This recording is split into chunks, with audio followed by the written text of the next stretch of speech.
Hello, Healthy Green Thumbs friends. If you remember back in February for Valentine's Day, we talked about how orchids say I love you longer.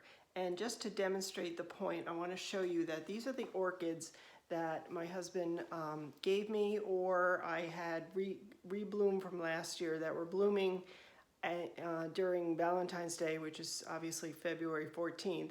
And today it is May 18th, and I just want to show you just how beautiful they are still going strong. And one of the common questions I'm asked is watering. And the key is that when watering, while they're flowering, I really water minimally. Maybe once a week, sometimes even once every 2 weeks. And when I do, I just go and just give it a little bit, maybe like a quarter cup, because if you gush them with water, it overloads the flowers and they tend to fall apart or disintegrate sooner. So that's one tip. As you can see, they are still going really well.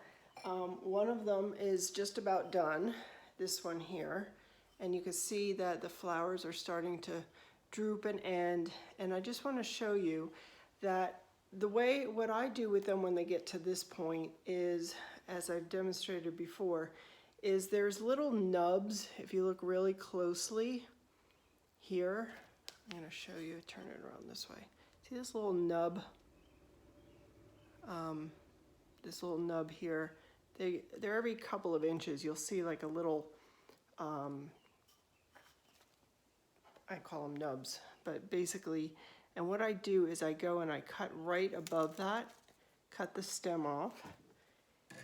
And at this point, this is when you can go ahead and really water them well when they're not flowering. And this is when I go and I take them, I put them under the sink, let them drain, wash well. Sometimes I'll even take my whole collection, put them in the shower, let it wash for 10 minutes or so, and leave them and just let them drain there before I put them back in their spot. And at this point, when they're like this, after I've watered them well, I keep them in a southern exposure window so that they get the good sunlight.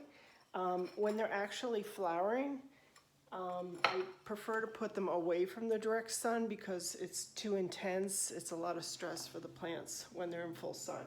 So just to show you, as you can see, last year when I cut back this one, see this is cut back here at this nub, then it spiked out from here to create this beautiful flower. So hopefully you will keep this in mind, and during Valentine's Day or anytime you want to give a gift of flowers, maybe you want to consider orchids, because as I say, orchids say I love you longer.